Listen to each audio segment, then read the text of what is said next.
Ate, anong ginagawa mo dyan? Wala na ba? Pero bukas. Ay, bakit? Saan punta? Punta ako sa Uyama. Ah, Manila. ay, daming pera ni ating. Namutang ako sa'yo, di ba? Hello mga mosa, ngayon nga ay Yasumiko at maggagala nga ako kasama ko yung kaibigan ko. Hindi nga namin naabutan yung unang bus kaya naman sobrang tagal namin nag-antay.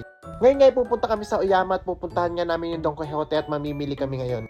Nag-recharge nga lang ako dito gamit ang cellphone ko at dati may card ako at nilipat ko nga dyan sa cellphone ko at dyan na ako nagtatap pag sumasakay ako ng train.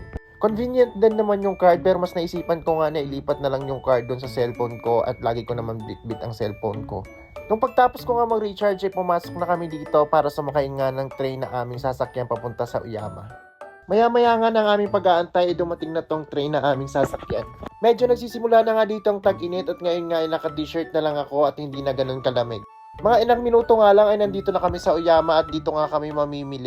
Dito nga lang sa Uyama ang may pinakamalapit na Don Quixote na kung saan pwede kang mamili ng mga pagkaing Pinoy. Paglabas nga namin ng station na hindi namin inaasahan ay yung mga katrabaho ko pala ay nandito at namimili nga rin sila. Maya-maya nga lang ay lumingkis na to si bakla at mayayari talaga sa jowa neto. Ma'am Apple, pera po muna ng jowa mo. Maya-maya nga ay naghiwa-hiwalay na rin kami at pumunta na ako dito sa Don Quixote. Pagpasok ko nga dito ay agad kong pinuntahan tong Mega Sardines at ito nga talaga yung hinahanap ko at nakamiss nga talaga to. Guys, alam niyo ba kung paano makatipid ng budget sa pagkakasya isang lapad sa isang buwan? Janela, ikaw ba yan? Sardinas ka. So, ang kinuha ko, 6, 7 pala para sa 2, 4, 6, 7 sardinas araw-araw guys. Limon nyo kayo.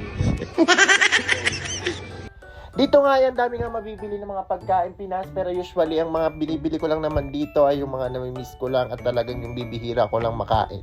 Kumuha nga din ako ng toyo dyan at yung toyo nga dito ay hindi ko nga bet yung lasa. Nakita ko nga rin tong mancher at nakaraan nga nung pagpunta ko dito ay wala namang mancher kaya naman agad-agad na akong kumuha.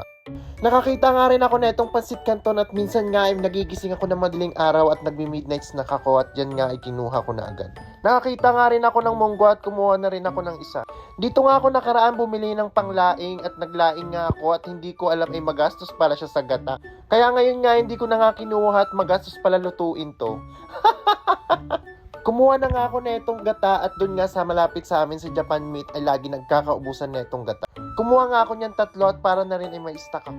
Yung mga kailangan ko nga lang ang bibiling ko at pumila na nga ako para magbayad. Dito nga bago ko nga magbayad ay kailangan mo mag-twerk pero masikip yung pantalon hindi nga makapag-twerk. 3040円頂戴いたします。はい、ではお願いします。1万両です。 As usual, ikaw pa rin talaga yung magbabalot dito sa mga pinamili mo. Dapat sila yung magbabalot natin. Maguna ko lang ako dito.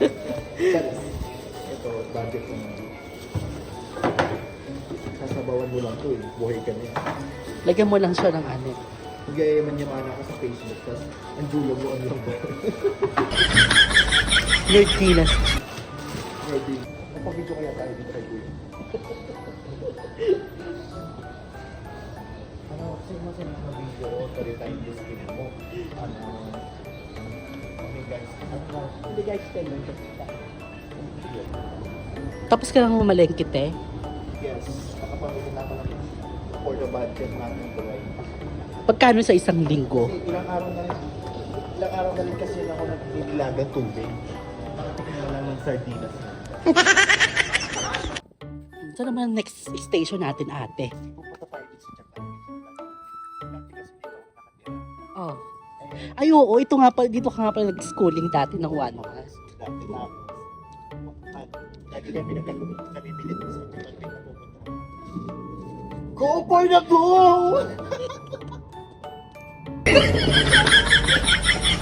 Hindi ka katatakbo.